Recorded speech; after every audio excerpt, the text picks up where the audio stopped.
કારણ કે જવાહર ચાવડાના નારા લાગ્યા, જવાહર ચાવડા જિંદાબાદ લોકો બોલ્યા અને ગોપાલ ઇટાલિયા પણ બોલ્યા, અને એ વિડીયો હવે સોશિયલ મીડિયા પર ગજબ વાયરલ થઈ રહ્યો છે.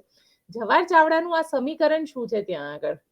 જવાહર ચાવડાનું સમીકરણ એ છે કે એમના જે ફાધર છે પેથલજી ચાવડા, જેમનો ખાણનો વ્યવસાય હતો, એટલે ડુંગરપુર પછી એટલે માનો કે બિલખા અને જુનાગઢની વચ્ચેના જેટલા પણ ગામડાઓ છે ને, ત્યાં એ ખાણ સાથે જોડાયેલ જે એક વર્ગ છે, એ વર્ગના લોકો ત્યાં રહે છે. એટલે જવાહર ચાવડાની વાતો માને. પછી આહિરોના જે મતો હતા, એ મત પણ માનો કે બગડુમાં જે સભા થઈ હતી, બગડુમાં સૌથી વધારે મત મળ્યા છે ગોપાલ ઇટાલિયાને. તો એ જે સભા કરવામાં આવી હતી આહિર સમાજ દ્વારા, બંને બાજુ થઈ હતી. કિરીટ પટેલ માટે પણ એક સભા કરવામાં આવી હતી અને ગોપાલ ઇટાલિયા માટે પણ કરવામાં આવી હતી.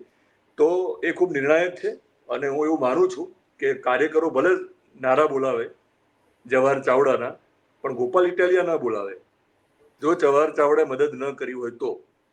એટલે ગોપાલ ઇટાલિયા જ્યારે કાર્યકરોની સાથે જવાહર ચાવડાના નારા બોલાવે છે, ત્યારે બહુ સ્પષ્ટ સંકેત મળે છે કે જવાહર ચાવડાએ એમનો હિસાબ ચૂકતે કર્યો છે કિરીટ પટેલ સાથેનો.